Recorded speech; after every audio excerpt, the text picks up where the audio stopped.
This segment of Panther Sports Talk is brought to you by CFU, the power of service.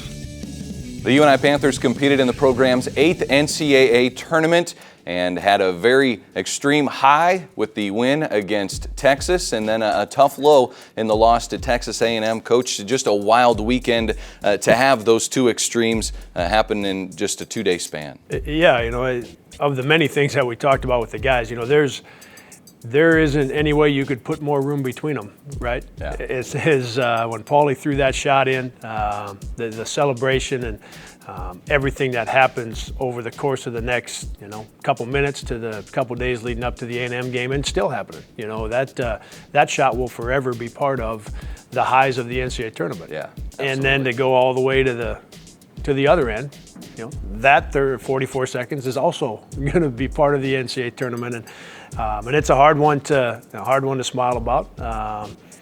But when you do this, right, when you put yourself out there, there's always a chance something crazy could happen. It could happen here in the McLeod Center. It could happen in a road game. It could happen at the Valley Tournament. It happened to us in the NCAA tournament. But when you put everything in, when you're fully committed and you're out in front of everybody, it could happen at any time. And that's the thing I've appreciated about the guys. They understand it, and they've owned it, and it's just going to be a part of it's going to be a part of our history now. Coach, the Texas A&M game, the guys played so hard and played so well. You think of the 50 minutes that was played in that game. You take 30 seconds out of it, that's fine, but they played so hard that entire game. Well, when A&M was playing better than we were in the second half, and we had to rally a little bit, Clint Carlson was unbelievable the way he played to get us back to that double-digit lead, and then we should have got blown out in overtime. I mean, I knew it, and our guys knew it. I could see it on their faces, and they were waiting for me to tell them that it was going to be okay, and I did, but I didn't have the same conviction in my voice as I have always had. We all knew that we should have been blown out in overtime because of what just happened.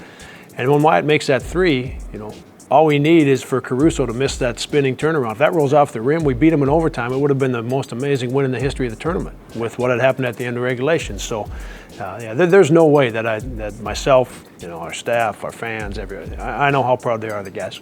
And to get to that spot, we've got a story coming up on Paul Jesperson's half-court shot. 5 guys into double figures, a pretty balanced effort in the win against Texas. Yeah, I mean, again, we had played well enough to get ahead in that first half. Boy, we played great, and that doesn't always happen in the NCAA tournament. We've been in a number of them now, and when you get into that game, it is different. You are on a different stage, and you don't always play great. That first half against Texas, we were terrific, and that was fun to see. Here we go, the half-court heave from UNI's Paul Jesperson.